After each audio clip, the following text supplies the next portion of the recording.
Hello, everybody, and welcome in to another episode of the Couch GMs podcast. It is Thursday, November 13th, 2025. I'm your host, George Kurt, joined by the one and only Cody Roadcap. I am sorry about Monday, Cody, but it was a snoozer. Yeah, we don't have time to go through the emotions that went through my head after that game. The disappointment, the excitement of coming up, needing something to prove after a loss. Oh man, that game stunk.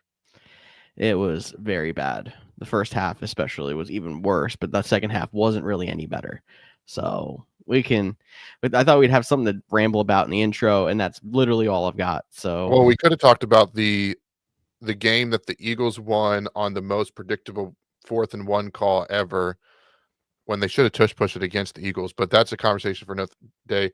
Just for Nick Sirianni to decide to throw it deep on 4th and whatever it was to give them a shot. For them to turn around to get a 63-yard field goal to then have the worst field goal attempt in NFL history that does not get blocked. I thought it got blocked because of how bad it was, and it was that bad. I mean, also the fact that he was able to get a practice kickoff when he probably shouldn't have, and then they're like, just kidding, he can't do it, go run another offensive play, just to be like, well, we don't have a choice now, put him back out anyway. I would have just done the Hail Mary. I mean, that was one of those situations where, like, you honestly just wish you were down 4. Because then they would have been forced to throw the Hail Mary. Yeah. And when it was 5 seconds, I was like, can we run one more play? Before he even did the practice quick, I'm like, and I don't know if those plays, because and we should move on after this, but they're so predetermined. Like, if you go back and watch that play, at the top of the screen, Christian Watson is standing there, and I don't know which corner was on the left side, was playing like 10 yards off. And they threw to the right side. I don't know if because it's only 5 seconds, if you don't have time to like turn your head. So it's like, hey, I'm going to throw this out to you. If you're covered, I'm throwing it over your head, which was what we saw.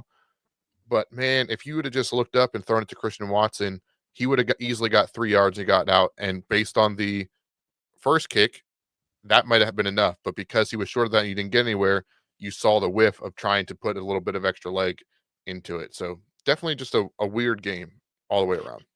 Such a weird game. But yeah, you're right. We should move on. Make sure you're following us at the Couch GMs on Facebook, X, Instagram, and TikTok to get even more than you do from the show here. You can always DM us with any fantasy questions you have, or join us live Mondays and Thursdays at 6:30 East on Facebook, YouTube, and Twitch to get your questions answered live. But Cody, why don't we jump in and see what is happening?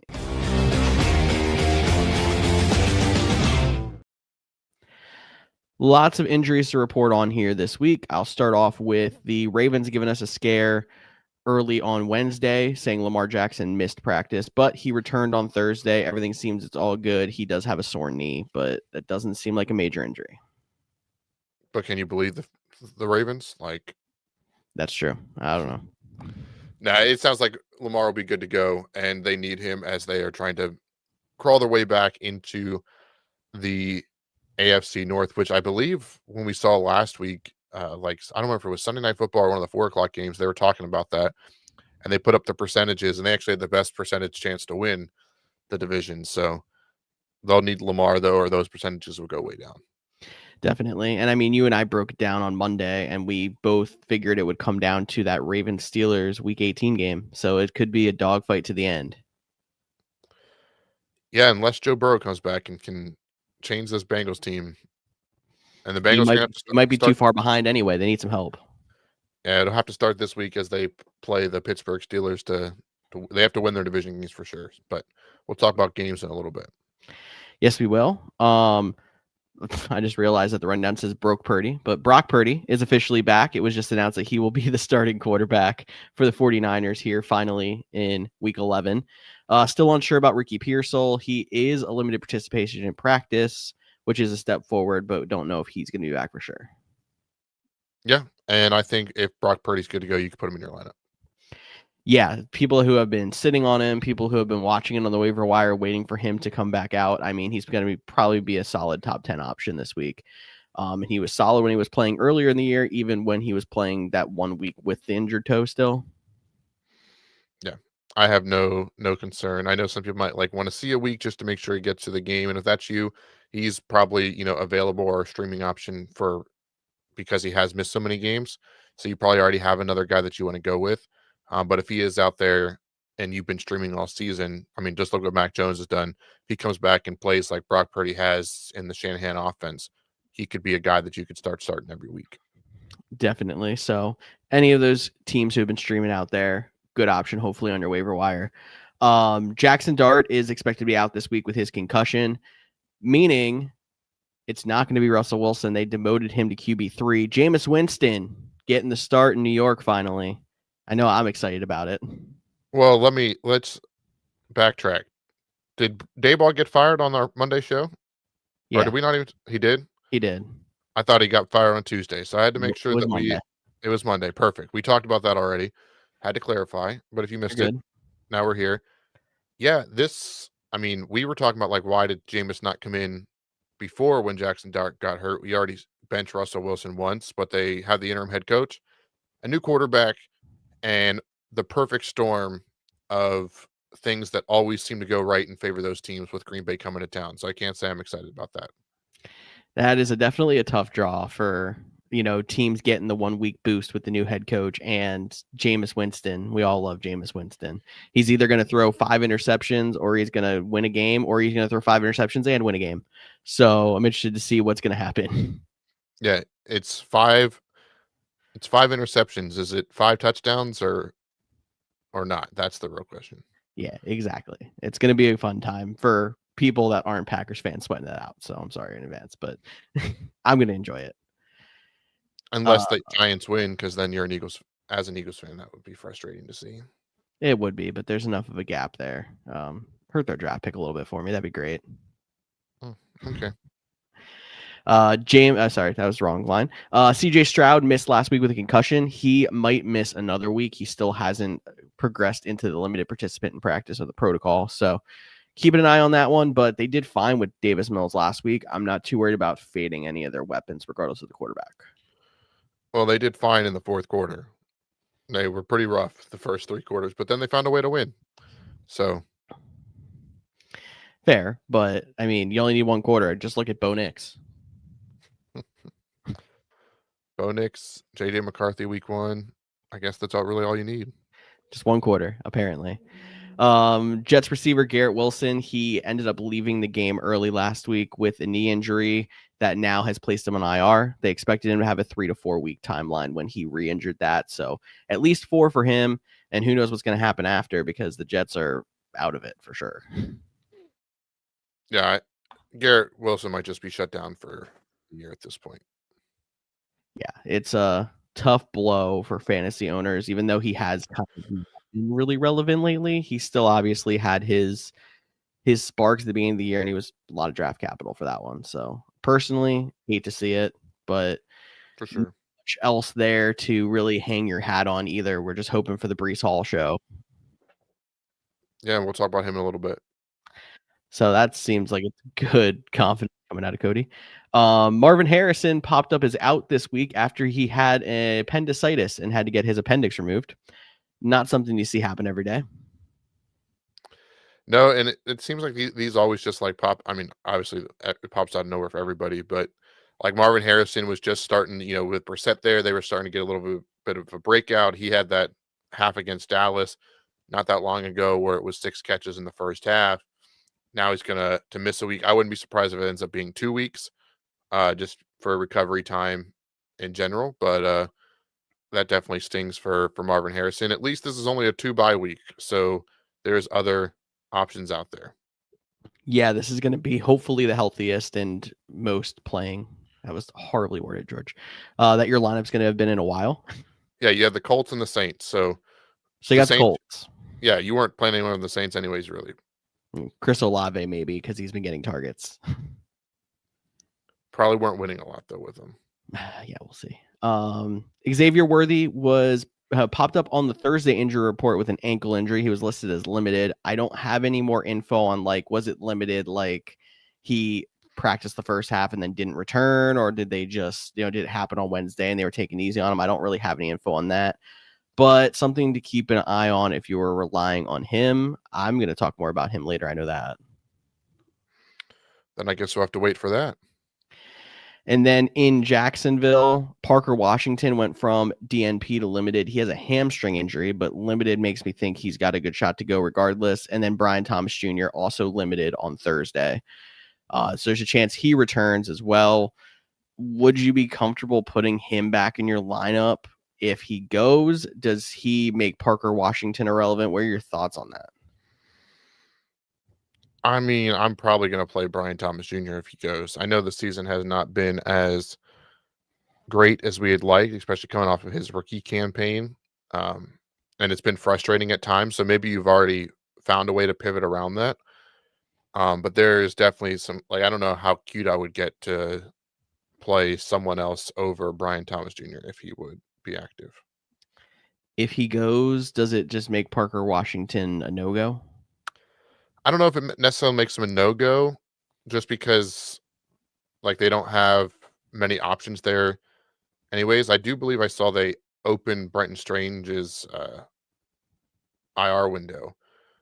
So I don't know if he'll be back this week or not. But the Parker Washington, like they just don't have many bodies without Travis Hunter there and the other banged up. So like maybe you can play both. But after last week, like their offense definitely was not that explosive. So it's like picking pieces on a bad team. It's like, would you want to play Jerry Jeudy? I mean, he's a good wide receiver, but He the finally Browns had one good week. Finally. Yeah, but that's what I'm saying. Like there's a lot of risks for little reward.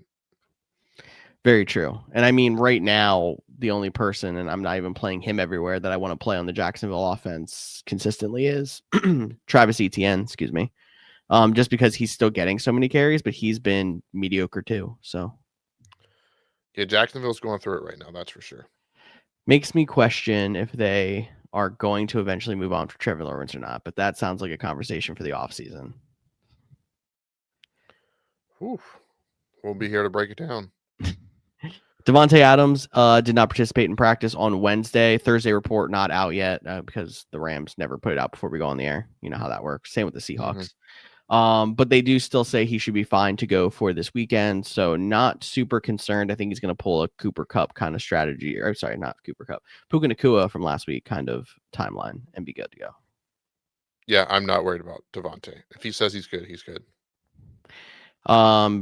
Brandon Ayuk, I don't know if you heard this news coming out of San Francisco. Someone made a comment in a Kyle Shanahan press conference asking if they were going to make this basically a redshirt year for Brandon Ayuk. And his comment was not shutting it down. It was more like we hope that's not the case, but we'll have to see. So originally they were hoping to get him back around week 10. We're obviously going into week 11, and it doesn't seem like a return from IR is on, it's coming up anytime soon. Yeah, that definitely stinks for Brandon Ayuk, just trying to get healthy. And I think there was some rumblings like he might miss the whole season a couple weeks ago as well, and it just seems like it's not going in the right direction. And it might come down to where the 49ers at 4 weeks from now. Like they just lost last week to the Rams. They're in a very tough division. They're extremely banged up as well. Obviously, we talked about them getting Brock Purdy back, which is big, potentially Ricky Pearsall, but they've lost a lot of pieces on defense as well. So maybe the status changes, but I've moved on from the idea of Ayuk returning this season. I'm keeping him stashed in leagues where I'm not full on IR and it's not really hurting me to keep him there, but I feel comfortable being able to drop him at this point in leagues where that's not the case. I mean, even if it happens that he comes back in 3 weeks, it's like you're not going to really want to feel confident throwing him into a fantasy playoff lineup cold. For sure. In Tampa Bay, another guy who was dealing with a long-term injury, Chris Godwin, he came back, obviously, then he was back on the injury report. He's a limited participant in practice. And then the big news, limited participation for Bucky Irving, who we might finally have back as well. Both those guys, again, don't know why they weren't put on the IR, but here we are. Yeah, hopefully they can get back. I know the Buccaneers could really use Bucky Irving. Their run game has definitely taken a hit without him.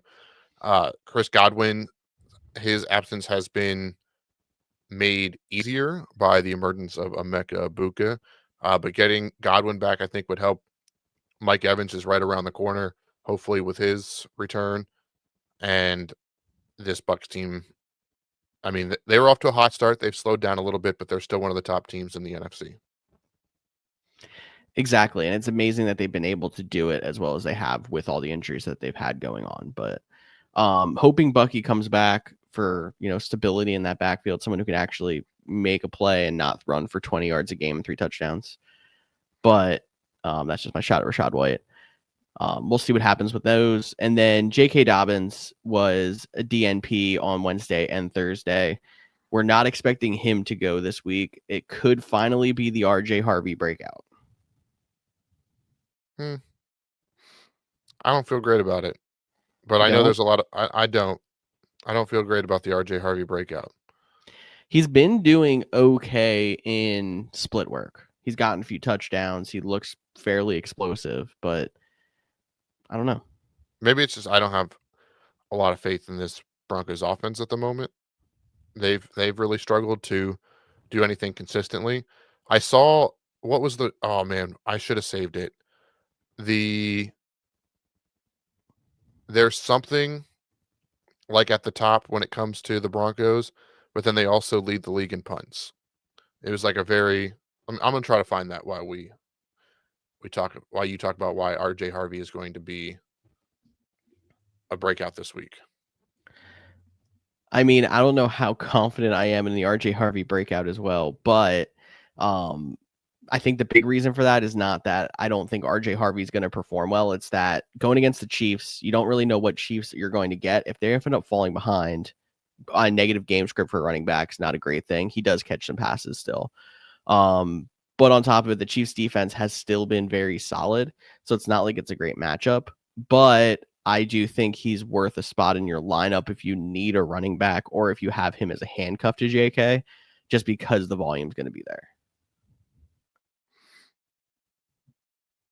Oh, so they have the best record at 8-2, but they also lead the league in punts. That's crazy, actually. Their defense is very good, though. Yes. Their defense is very good, and Bo Nix gets hot for a quarter at a time. Yes, he does. Fan question here? Always. All right. Blurpy on YouTube. Trying to fill my great name. 2 running back, 2 receiver, 1 flex. He's got Rico Dowdle, Travion Henderson, Quinshawn Judkins, Chase Brown, Stephon Diggs, Roma Dunze, Debo Samuel, DK Metcalf. All right. So man, this is tough. So I think Rico they're playing the Falcons. So I think he would be in my lineup just because of how well he's played. I'm playing Henderson again. Vrabel even made the comment about, I forget what the exact wording was, but unleashing him or giving him more of a workload. So hopefully he stays true to his word there. Then it's like Judkins on a bad offense, Chase Brown on a good offense, bad defense, going up against Pittsburgh, though.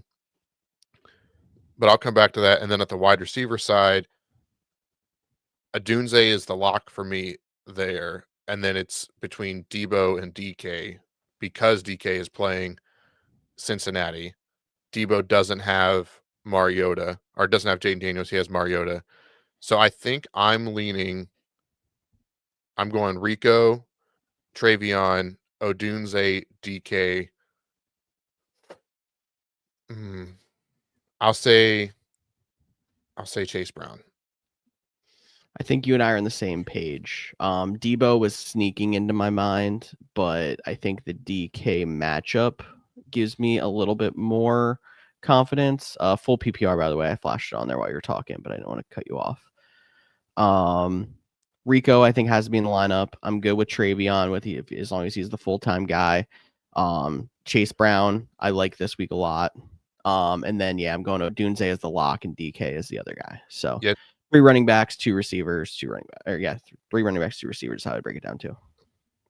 Sweet. Good luck.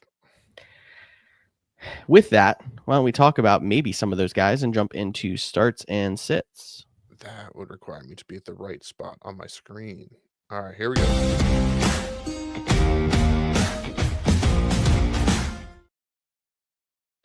All right, bye weeks this week, like Cody mentioned earlier. We only got 2, Colts and Saints, and then just get a little excited.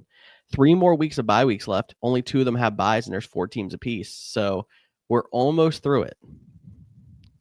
So that mean there was only one 16 bye week this year? There was. And then obviously the week without buys is Thanksgiving, week 13. Yeah. Interesting. For sure. Because we had 2 last year, for sure. All right. Do I go first for these? You go first? I don't remember. You usually go first for starts and sits, and I go first for streams. All right. That means we do a running back, a wide receiver, and a flex. Again, the flex doesn't mean that's position in fantasy. It just means it could be a running back or a wide receiver for us. And I'm going to go with the running back start of one Mr. Woody Marks. I have been up and down on him for most of the season. He did just have a 16-point week in PPR against the Jacksonville Jaguars. This week he gets to play the Tennessee Titans.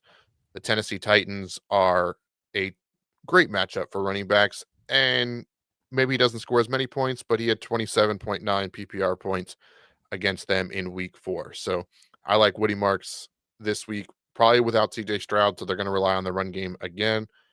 So it seems like a guy that you could put in your lineup for sure. I agree with that. Him taking more and more work away from Nick Chubb. Thank you, Nick Chubb. I completely blanked. Him taking more and more work away from Nick Chubb makes me more confident as the year goes on. And I don't think he's ever going to be like a league winning running back, but he can fill in some buys down the stretch here. He can be a flex play in the future. I think that's a fair start for you this week, especially in the matchup. All right, who you got at running back?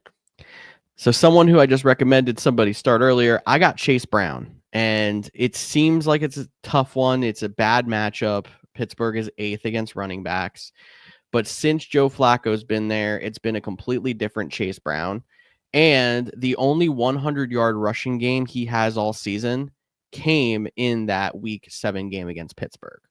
So I'm confident that even though it looks like a tough matchup, he's going to keep riding the wave through the bye here, and he's going to get his 4th straight 10-plus point half PPR game.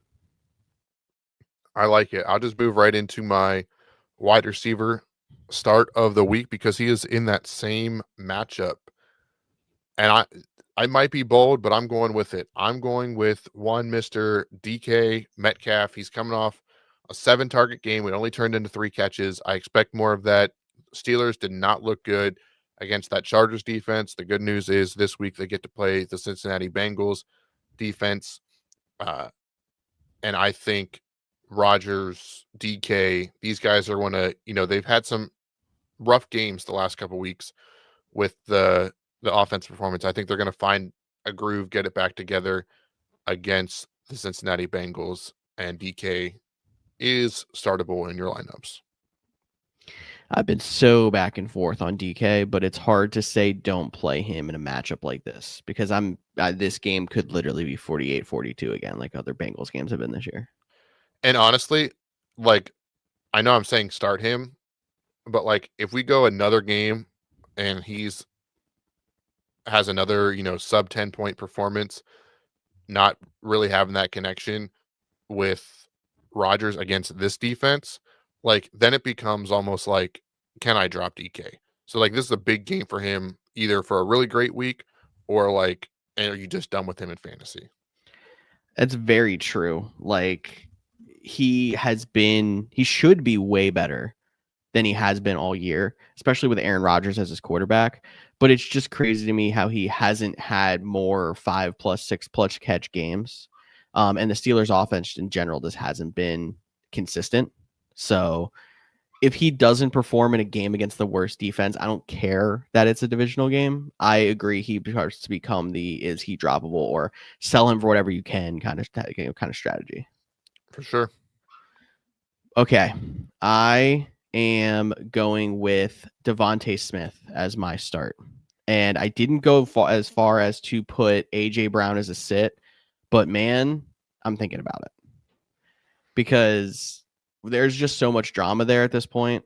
But on top of it, it's like you've seen almost a changing of the guard where the targets for the wide receiver 1 seem to be going further and further towards.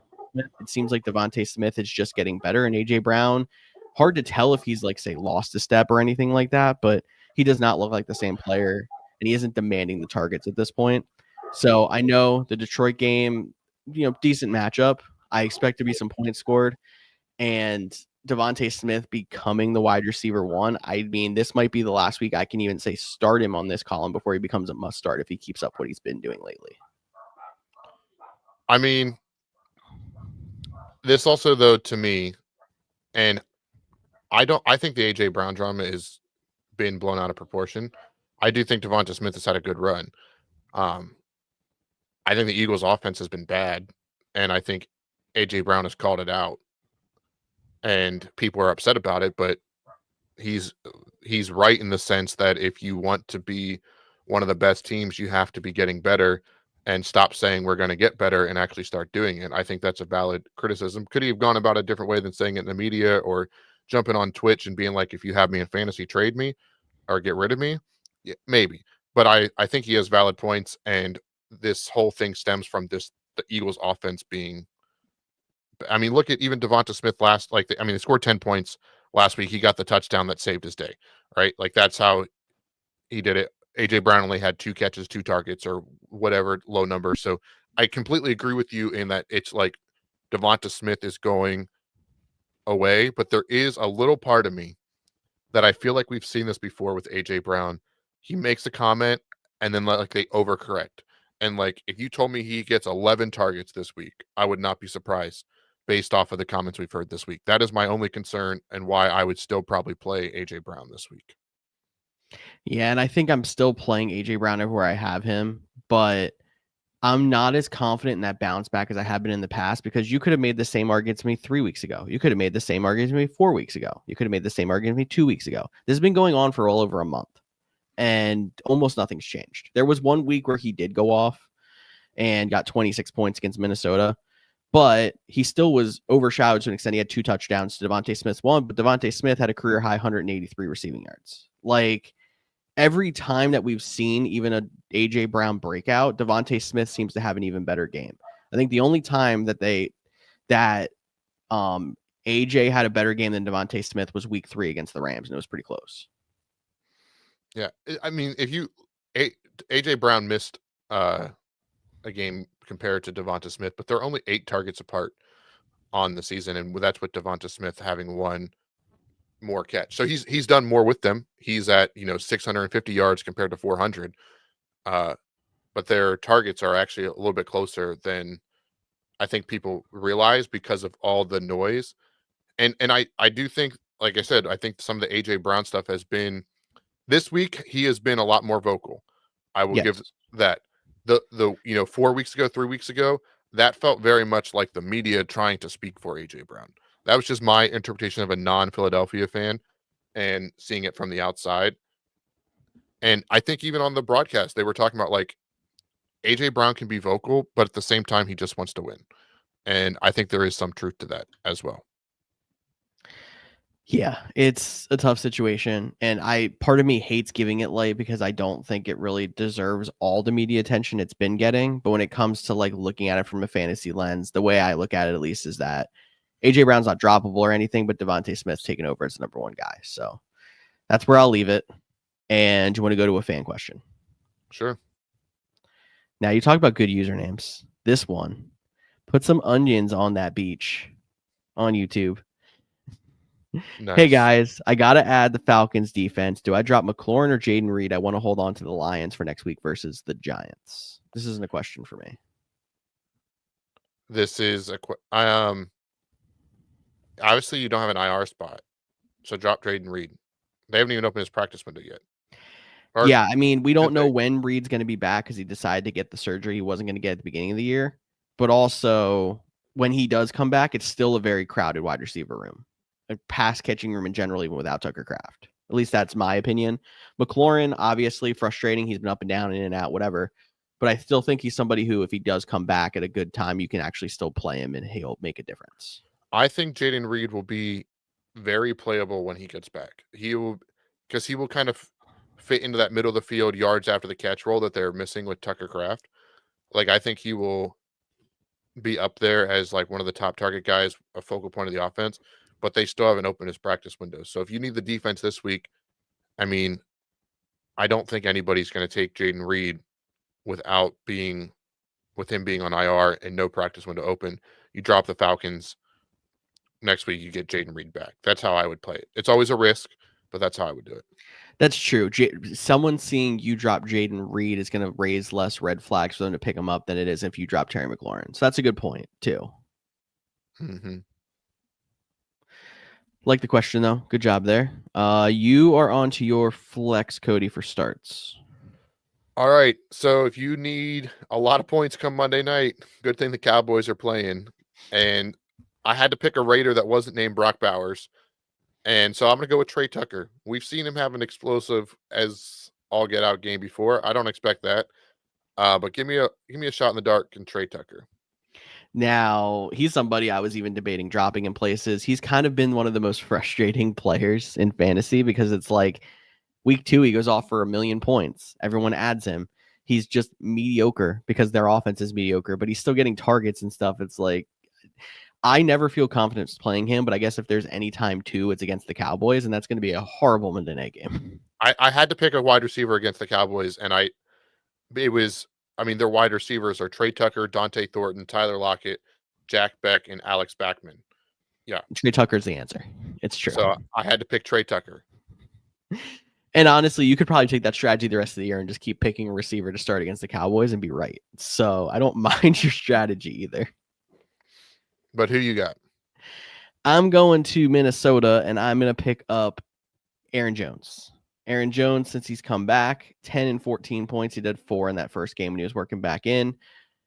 Chicago matchup this week that is not quite green, but a top half of the league matchup. And he still doesn't have much competition there. Like, it shows that they wanted to go back to featuring him because Jordan Mason really didn't show a lot while he was gone. And Aaron Jones has been out snapping him, and like it seems like a 70-30 kind of split. So I'm comfortable throwing him right back in. Alrighty. I like that.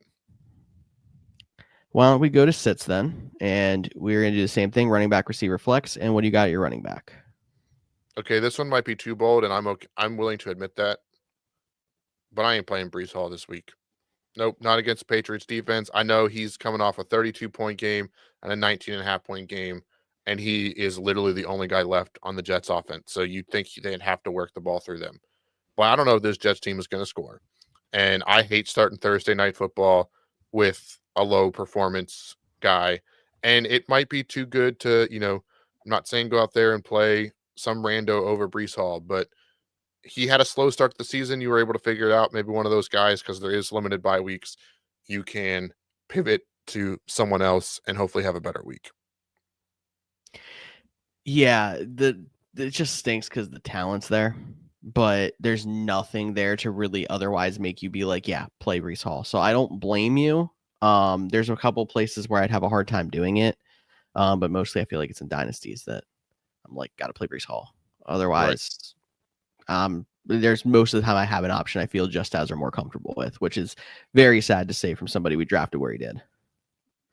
Yeah, like I said, maybe it's too bold. Maybe this was the one that comes back to bite me that everyone on TikTok is jumping down my throat, and I'm okay with that. I'm willing to admit that I was wrong, but I do not love the matchup. I think it's a really tough matchup for them this week, so I'm trying to avoid it if possible.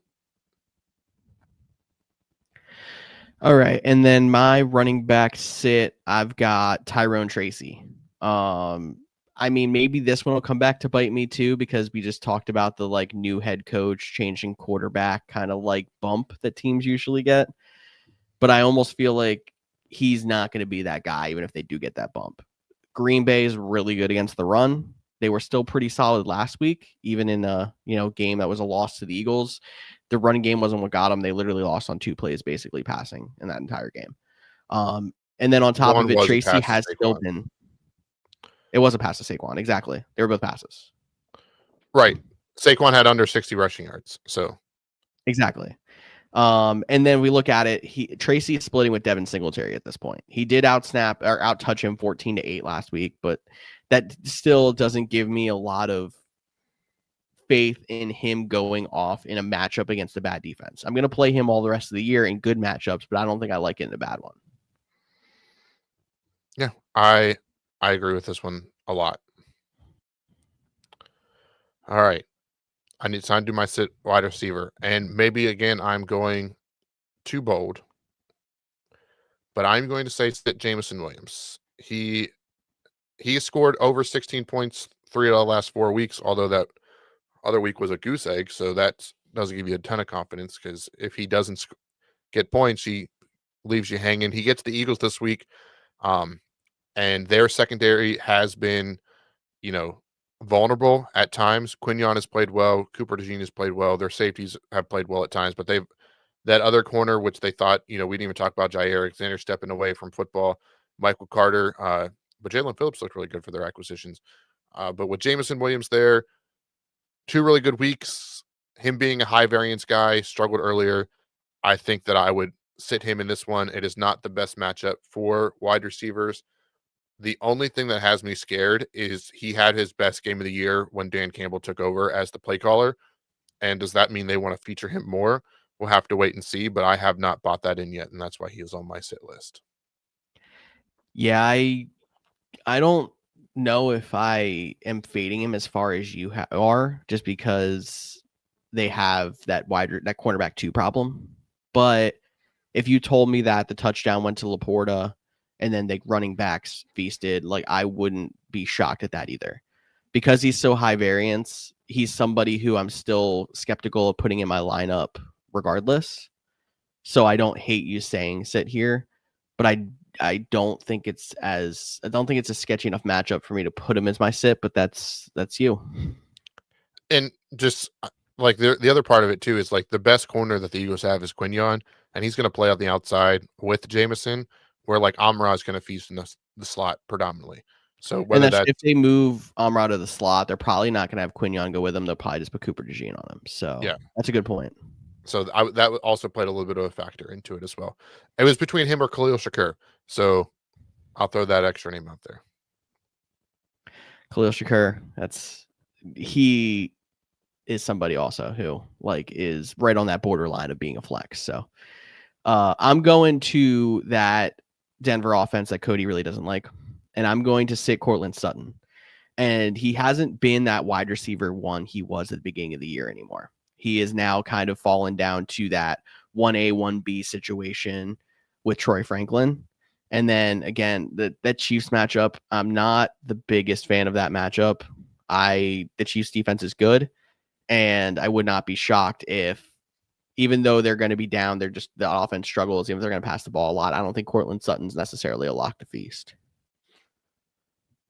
And this is the one where I would like, if you asked me Cortland Sutton or Jameson Williams, I would pick Cortland Sutton. It sounds like you'd pick Jameson Williams, so that's kind of fun. That is really funny. All right, I'm going to stick in that game for my flex spot. Go to the running back, and I'm going to say Kareem Hunt for a name, but really any Chiefs running back against this Denver Broncos defense. We've talked about how good this defense has been. The Chiefs don't like to run the ball to begin with, and I don't think Kareem Hunt is going to have a very good day. Yeah, and I'm right on your tail, but I'm picking a wide receiver from that team, and it's not Rashee Rice. Rashee Rice is good to go in your lineup. I'm picking Xavier Worthy, and I picked this before I even saw the injury pop up with the ankle. He might not play even now regardless, but the high variance guy in a matchup against a good defense really concerns me because he might catch 2 balls, and you have to hope that one of those is a touchdown if that's the case. So, yeah, alrighty. You ready to get into streams? well, let's do it. Maybe I should have had my button ready before I asked.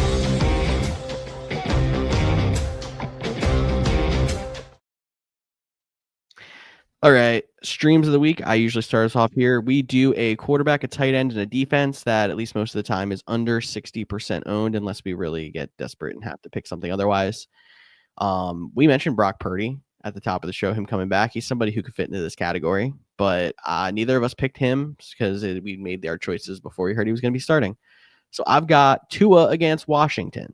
Washington's defense against quarterbacks is bottom 5. So I think we can go out there, play Tua, hope for a couple big plays, and I wouldn't play him much more past this week, though. Yeah, my guy is the 1 week starter as well, and I'm going with Aaron Rodgers against Cincinnati. Cincinnati's defense is awful. I don't think they're gonna, be able to get the pressure. We've seen when Rodgers is clean, he can still throw the ball as good as anybody, and he's only 44% owned, so I like that one a lot this week. I like it too. I think both picking on good matchups here with quarterbacks who have that potential to go off. I'm going to go to tight end. And I'm going to say pick your favorite Steelers tight end versus the Bengals because we love picking on the Bengals, especially when it comes to against tight ends. They are particularly bad against them. I think they give up almost 23 points a week to that position, which is absolutely insane for a position that doesn't score fantasy points. So, I mean, personally, I would go Freiermuth, but I think Darnell Washington could be on the table as well. If you think he has a better chance to get a touchdown, just trust your gut. Alrighty, I think that is definitely a good spot to say. Um, with those, I tried the Steelers thing before, and it kind of worked. It didn't work as well, but I think this is even better matchup, like you said. That leaves me with my tight end stream of the week, and I really wanted to pick Kyle Pitts, but I did a quick fact check, and he is 71% owned. So I'm going to pivot here on the fly, Nice. and I'm going with a deep cut to someone that is 1% owned. Give me Dawson Knox. Ooh, I mean, Dalton Kincaid no Dalton Kincaid. has not practiced with 2 weeks or 2 days in a row now with the hamstring injury. Give me a little flashback to Dawson Knox. And Dalton Kincaid's been quietly a top 10 tight end this year. So if they try to keep the offense consistent and they don't have the wide receiver that dominates the targets, I don't hate it. Maybe even Josh Allen will pick him up in his fantasy league, and then. Oh, if we hear that, we're going to have to tweet about it just to make sure.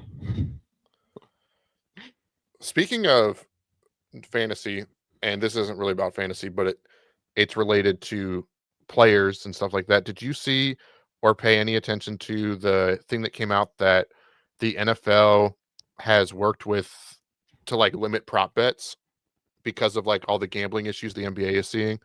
So they're trying to limit the amount of prop bets that are one player specific, like field goal attempts or field goal makes or misses and stuff like that. I think that's going to start happening in all sports too. Like after the whole MLB scandal that happened with a couple of Cleveland Guardians players, they talked about limiting some of their prop bets or at least making it where certain things couldn't be parlayed, which is interesting. But it's going to be a change over the next. I feel like we went way too crazy with some of these bets, and now we're going to have to reel some things back. So just don't take away the Gatorade color. That's all I'm asking. I mean, the Super Bowl is going to be different. The Super Bowl is going to be different. You think? I mean, but it's also the most bet on game of the year. You'd think if they would have to limit that the most. Well, but we can talk about that at another time. Yeah, we can. I have a defense still to do for a stream. And again, the numbers don't look good because they have been bad for a big stretch at the beginning of the year. But I'm going to continue the trend that Cody started last week. And I think there's still a few more weeks you can stream them if you haven't had them now. Baltimore Ravens versus Cleveland. We're in the middle of their stretch of easy games for the defense. They scored over 10 the first time they played Cleveland. And you can stick them in your lineup for a few weeks.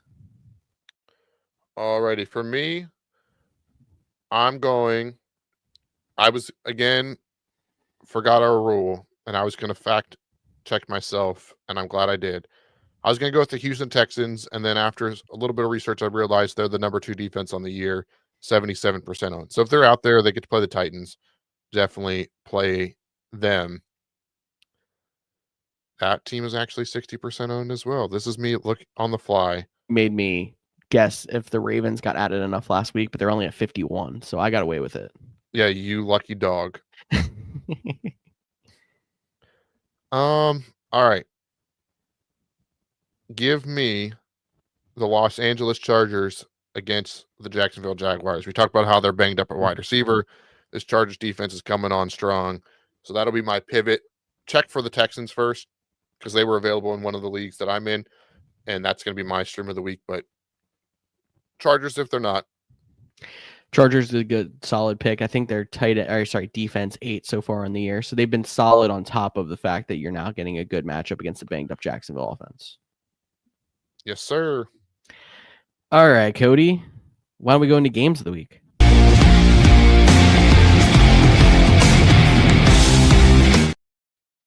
If you're longtime listeners of the show, you realize Cody finally made a bumper. Sora made a bumper. Good job, Sora. I appreciate you. Game of the week this time we're going to pick, we'll see if Cody names more than one, game that we think you need to watch this week.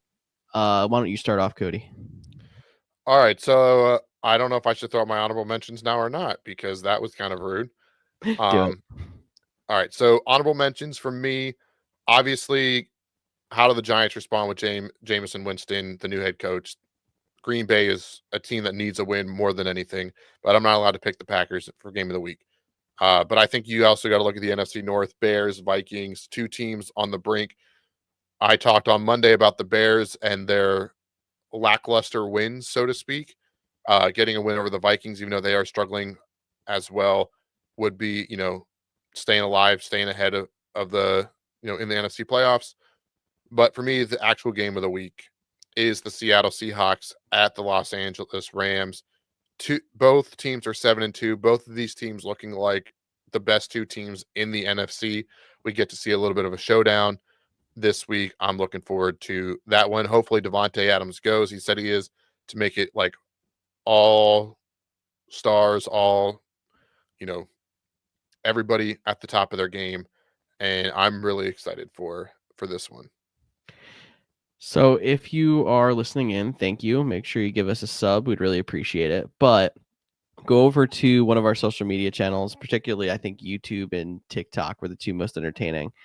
And listen to our reel of Cody talking about those Bears back on Monday. And join in on the comment section of Bears fans completely ripping him, which is a great time. I was enjoying just responding to the comments, even sometimes pretending like I'm Cody, just to rile up some more people. No, you crushed it on social. That was a good clip. So yeah, feel free to join in on that fun. It's a great time. I did see there was a couple bookmarks, and I know week 12 features a Packers Bears game, so they're coming back at you. You know it. Yep, for sure.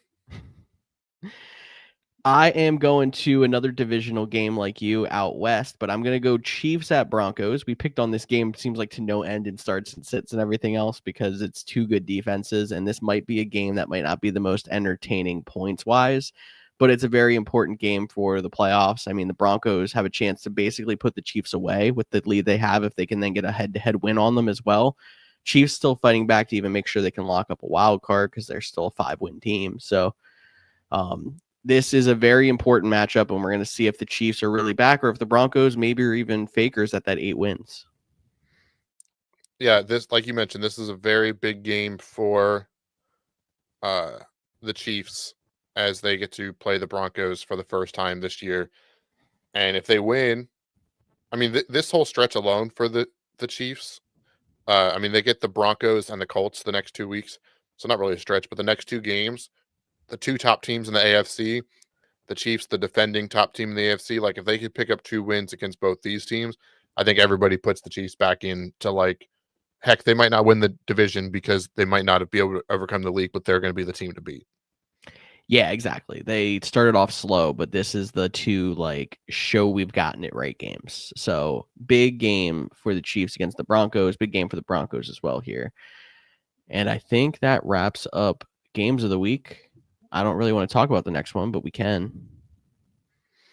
Okay. Well, I don't have a bumper for that still. It's fine. We're going to talk really quickly here before we get out of here about the Thursday night game coming up in about an hour between the Jets and Patriots. Obviously, not our greatest Thursday night matchup. No one really wants to watch the Jets at this point, but here we are with them at 12.5-point underdogs and the over-under at 43.5.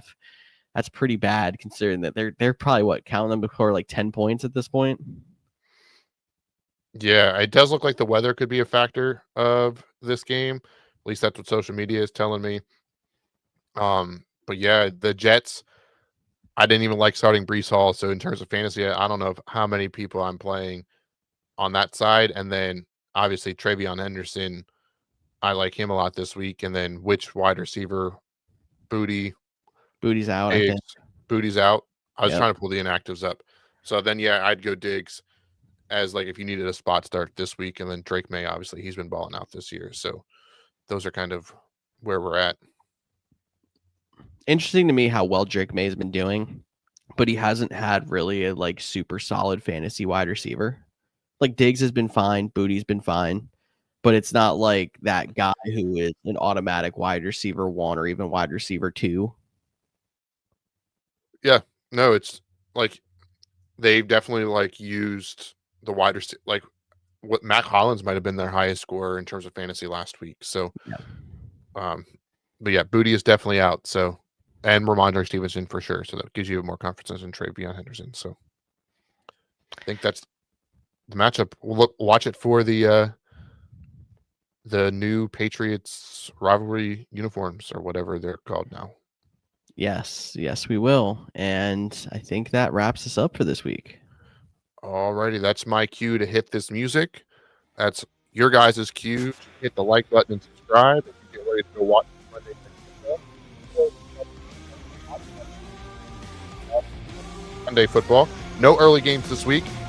We broke a lot of it down. If you have any questions, feel free to hit us up on social media at Facebook, Instagram, Twitter, X, all those good places. We'll be happy to answer your questions there. We'll be back, or I will not be back. George will have a guest for you on Monday next week. But George will be back next week, 6:30, Facebook, YouTube, all those good places. See you then.